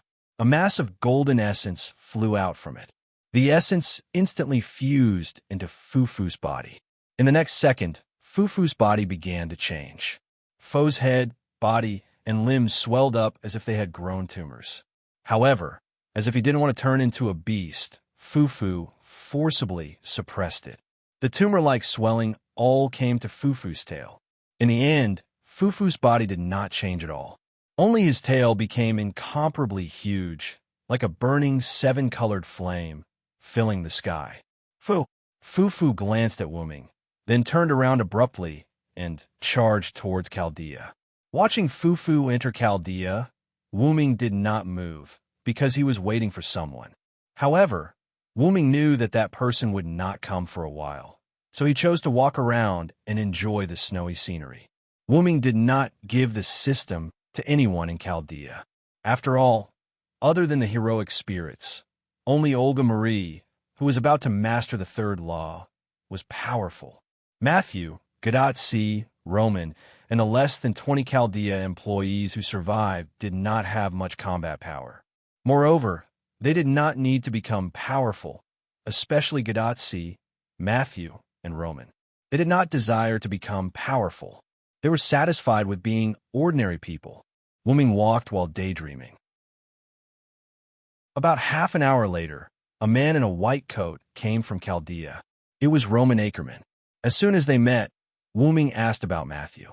How is Matthew? Is his body okay now? The reason why Roman came out late was naturally to check on Matthew's physical condition after being transformed by Fufu's power. Matthew's injuries are completely healed, and his cells are no longer dying. He can be said to be the same as a normal person, and his physical fitness is far better than that of an ordinary person. Roman's face was filled with joy from the bottom of his heart. At the same time, he was relieved. After Roman asked Wuming to bypass Gidia, he gave the 10th ring of King Solomon to Wuming. As a price, Roman completely bid farewell to his identity as King Solomon. However, after that, Matthew's body began to deteriorate, which made Roman blame himself. If he still had the ring, he would have used all of King Solomon's power to save Matthew. After all, his identity had been exposed. The remaining less than 20 people in Chaldea knew Roman's true identity, so Roman did not need to hide it. However, Roman gave the 10th ring to Wuming. But now, the fourth beast, who had been hiding in Chaldea, had transformed Matthew's body at the cost of sacrificing his intelligence. Matthew would no longer be affected by the aftereffects of human experimentation. Moreover, they had defeated the fourth beast in disguise. This was a good thing for all mankind. It seems that you really like being a human, Solomon, Wuming said, turning to look at the snow. Just call me Roman. Indeed, I like being an ordinary person. If it weren't for the sake of humanity, I wouldn't have become a doctor and entered Chaldea. Roman and Wuming stood side by side, looking into the distance. Congratulations, your wish has been completely fulfilled, Wuming said half-jokingly. After all, Roman had completely lost the ability of King Solomon, and he was already an ordinary person. If it's possible, I really want to quit my job in Chaldea and be a real ordinary person. I want to enjoy my life, work my life, be happy my life, and worry my life. But he could not. Chaldea was now waiting to be done. Even if it was purely for Matthew, Roman had to stay. In order to prevent human experimentation like Matthew from appearing in Chaldea again, Roman had to stay and supervise Chaldea. I'm going to let Gideon work for me. Wuming stated his intention. Work? Roman was stunned. It has destroyed many worlds.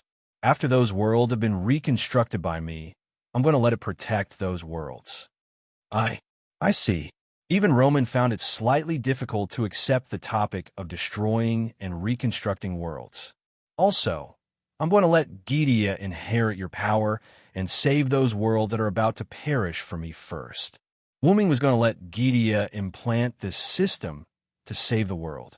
However, this system given to Gideon was dedicated to monitoring Gideon. There would be no reward, and there would be no rejection of missions. Everything was mandatory. This was the proverb: you can avoid death, but you can't escape punishment. Although Gideon was spared, punishment was inevitable. Let it go. I believe that it will be willing to do so now. After experiencing the threat of death, Roman thought that Gideon would reflect on it. After all, it was a tactic created by Roman. Roman did not think that Gideon would be pulled down. That's it then. I'll go first. After all, Wuming still had a lot of things to do. Don't you want to see the director? Roman suddenly said. Wuming stopped, turned around, and glanced at Roman. She has Parmelia with her. I don't need to. I'll come and see her when she has fully mastered the third method. Opening the golden ripple, Wuming did not stop and walked straight in. After the portal closed, Roman raised his arm. He had a communication device like Gadotzi's on his arm. Director, he's gone. Chapter 1064. Wuming returned to the route, and Collis was waiting for Wuming on the central platform of the route. As long as Wuming left, Collis would replace Wuming as the temporary administrator. Master, I've confirmed all the people you've been paying special attention to. They've all been implanted with systems, so you don't have to worry about letting them meet for now. Wuming felt a bit awkward at Collis's honest words. Wuming coughed to hide his awkwardness. Ahem, let's begin the next part of the plan. The next part of the plan was Wuming's plan to become a god. He had to restrict the highly developed worlds and control them as a god, so that they wouldn't self-destruct because they wanted to explore higher levels of development. My contract, my dependence, I am the place where the tributaries converge. Bind with me, heed my call, obey my command, appear. As Wuming chanted the words of the spirit, nothing happened. Or rather, nothing happened to the root. Meanwhile, in each of the highly developed worlds, a silhouette appeared.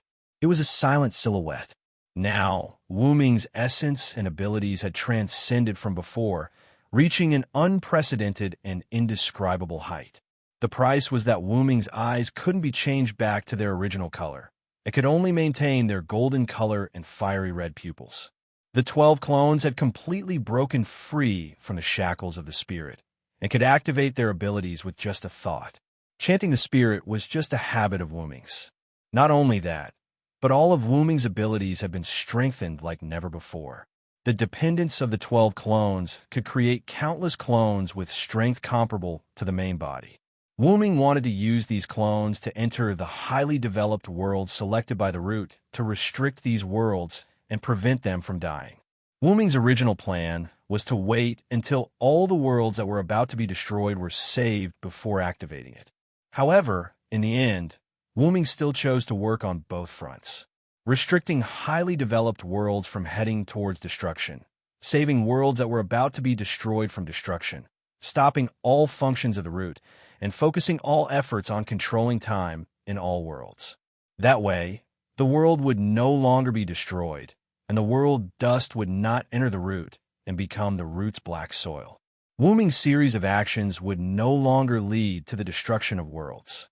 As long as he restricted the highly developed worlds and saved the worlds that were about to be destroyed, everything would return to the right track. The Great Origin would no longer accelerate its reincarnation due to its burdens, and the world would no longer be destroyed. The death of a world would only be a natural death because it had reached its end. In short, all that was left now was only a matter of time. After some calculations, Master only needs to send Meiyu Sama to school for another 3 months, and everything will be realized. With Kalas's words, Wu Ming was relieved. Everything is finally settled. Wu Ming lay down on the root's platform and rested, thinking back to the time when the old man who took him in had passed away, when he obtained his own scale and headed to a mysterious world to begin this memorable journey. Wu Ming was filled with endless emotions. Wu Ming got to know quite a few people and came into contact with quite a few things along the way. But in the end, he still managed to return home and eliminate the trouble brought by the Origin black soil, as well as alter the Origin and prevent the destruction of a large number of worlds. This is much more interesting than before. The before, Wu Ming was referring to the root dragon before this reincarnation. Back then, the root dragon was like a machine that constantly carried out its mission to protect the world. Although it had visited many worlds and seen many things, it was still rather boring. After Wu Ming received these memories from the root, he immediately used some means to extract them and seal them away. The reason could be summed up in one word: boring. Moreover, Wu Ming felt that it was enough to have the memories of when he was Wu Ming. If he received those memories, Wu Ming might not be himself anymore. Or rather, it was very likely that it would revert back to being the tireless, brainless, and machine-like Origin dragon that only knew how to save the world. At that thought, Wu Ming felt that it was great that he could become Wu Ming from the root dragon. At that moment, Kalas suddenly spoke, interrupting Wu Ming's thoughts. Master, according to the memo, you have yet to resolve the issue of Irburuai, the Platinum Dragon King, and the Nameless Spellbook. At Kalas's words, Wu Ming abruptly jumped up from the platform. I would have forgotten if you didn't mention it.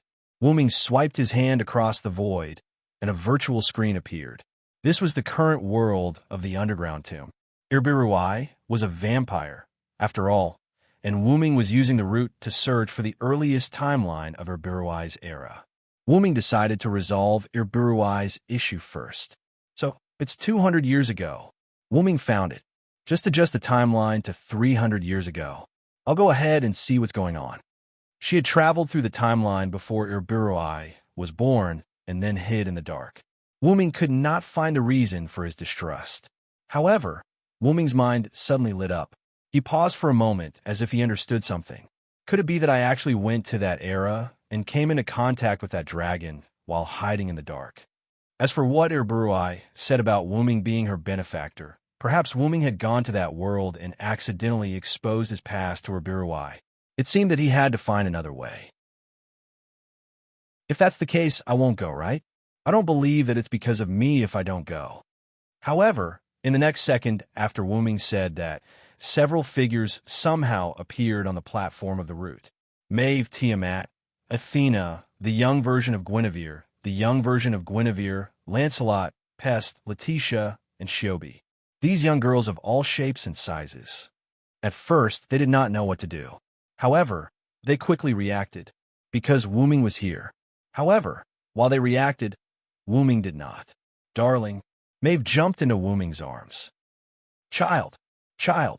Tiamat hugged Wooming from behind. Lord Villo, the young version of Guinevere, and the young version of Guinevere hugged Wooming from both sides. Athena stood aside and watched the show. She stopped Lancelot, who wanted to help the monarch. Letitia comforted Pest, who did not get the chance. Shobi, on the other hand, was more easily satisfied. She only needed to see Wooming, the person who changed her and made her develop feelings for him. And that was enough. Collis, what's going on? Wooming was extremely flustered. Master, they are all existences with systems implanted in them. After they completed a mission to save the world, the reward they chose was to meet you. Therefore, the root in charge of giving out rewards directly gave them the rewards they wanted. By the way, Master, Lady Urburui, and Lady, may you have also come into contact with systems for some reason. Wooming could not help but look at Maeve. He felt that it was Maeve's doing. Maeve, on the other hand, chuckled and admitted it. Also, your female guard in the Godslayer world have also been implanted with systems. Collis emphasized the word female. Wooming looked at the young version of Guinevere. The young version of Guinevere chuckled and admitted it. The young version of Guinevere is the reward that Artoria chose. Wooming's eyes started to lose focus. At that moment, Enkidu broke through space and walked out. I'm sorry, Lord Wooming. I accidentally let Mother come into contact with systems. Now, looking at the large number of young girls surrounding Wooming, Enkidu could not continue. As the saying goes, raising a cow is the same as raising 2 cows. It seems that one more Tiamat would not be a problem. Collis, let's go. With a whoosh, Wooming disappeared. He went to 300 years ago, the era before Urburui was born. Wooming now knew why he left his mark in that world hundreds of years ago. It was because it was unavoidable. What was worth celebrating was that the world crisis had basically been resolved and Wooming's ultimate goal had been achieved. However, after Wooming returned from that world, he had to face how he provoked these young girls. They lived in peace. This was comparable to the destruction of the world. This might be the end of one thing, the beginning of another. End. Chapter 1065.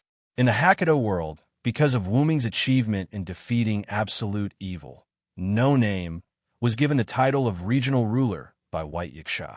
Coupled with the recapture of the flag, the community was able to develop rapidly, but No Name still didn't have a name. Because it was taken away by the Demon King, if they wanted to get back the title, they had to obtain the contract to obtain the name of No Name. But this was extremely difficult. If it wasn't for someone intentionally releasing AZ Dakaha, who knew when they would be able to find the flag of No Name. And there were also the members of No Name that were taken away by the Demon King. They had to all be found, which wasn't an easy task. But if it was according to 16 Nights' words, that would be, this is interesting, isn't it? In the No Name conference room, Run, who had just finished analyzing the current flaws of No Name, looked at the excited 16 Knights who stood up and sighed helplessly, but didn't say anything. What's interesting about it? 16 Knights. Sand's brain is always wired differently from others. Black Rabbit couldn't help but complain. But Jiu Yuao stood on 16 Knights' side. 16 Knights is right. This is more challenging for this lady. Haruai Hiroyuki, who was holding the 3-furred cat, also nodded. Interesting. What's interesting about it? Miss Hiroyuki and Miss Hiroyuki are obviously just playing around. Black Rabbit was so angry that his ears jumped. Don't say that, Black Rabbit. 16 Knights smiled wantonly and looked at Black Rabbit. Villo, that guy defeated absolute evil in the final trial by himself. How can this uncle be left behind? We're not delicate flowers that need to hide behind him. If this kind of thing is always left to the Villo, wouldn't we lose face? Jiu Yuao added. So, we have to finish what even the Villo couldn't. Haruai Hiroyuki's eyes became determined. Letitia, who was sitting on the side, couldn't help but smile.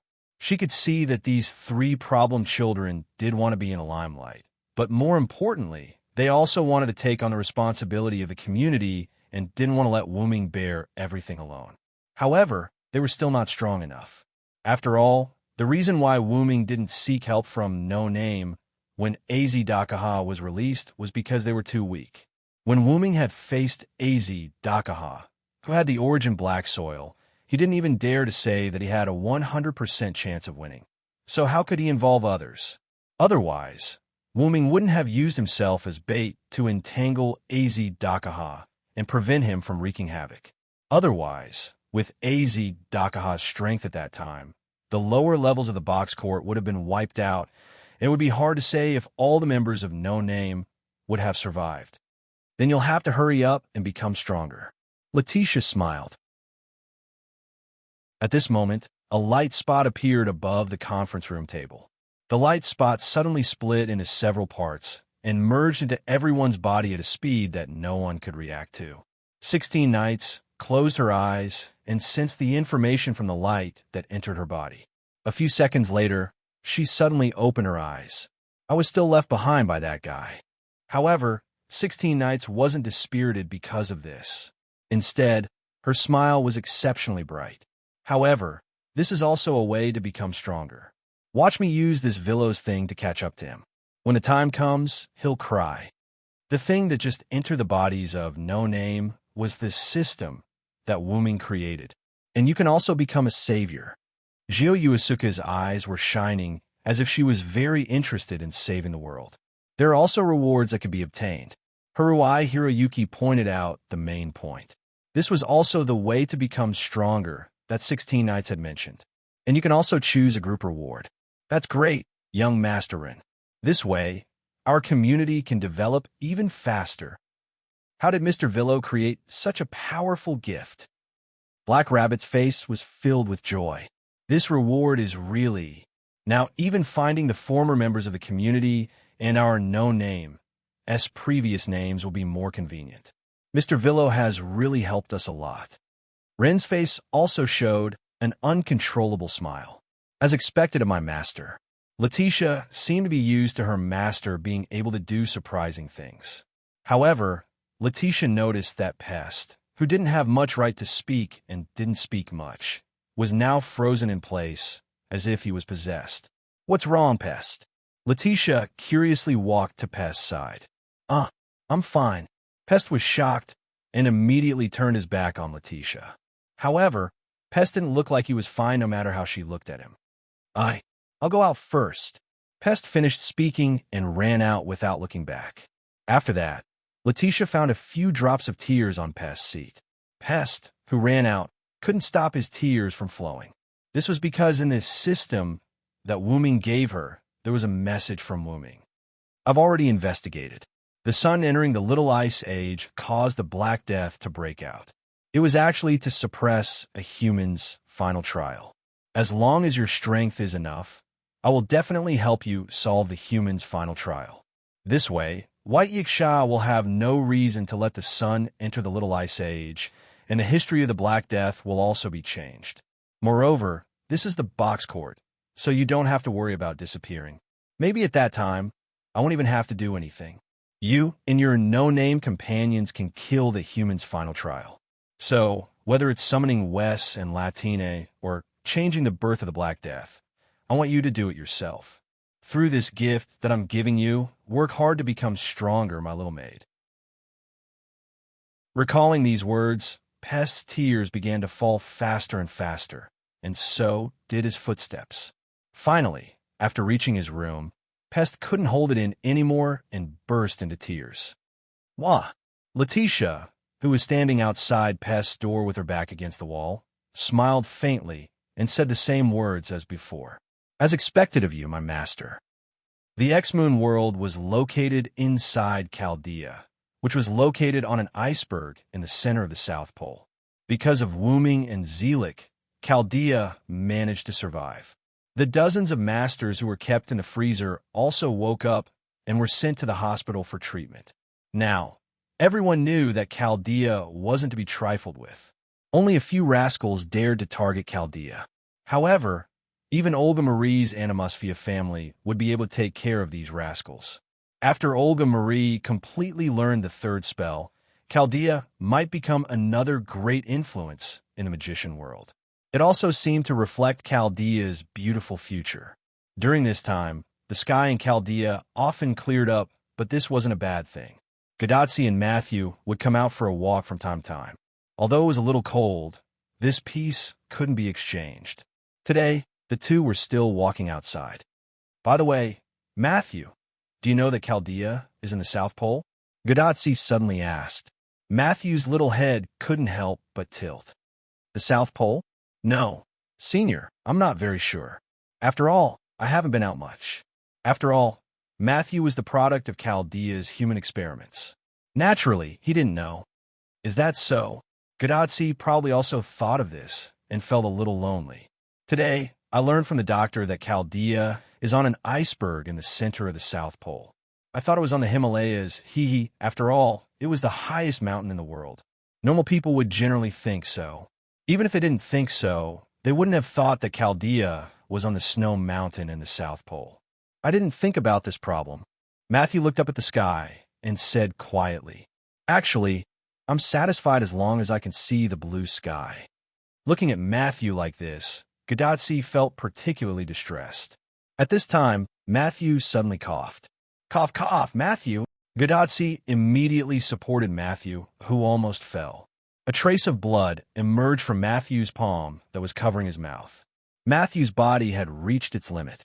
As a test subject of the heroic spirit possession experiment, it was a miracle that Matthew could live until now, and accompanied Gadotsi through 7 singularities. Even with the existence of Galahad's spiritual base, Matthew's body was full of holes. In other words, Matthew didn't have long to live.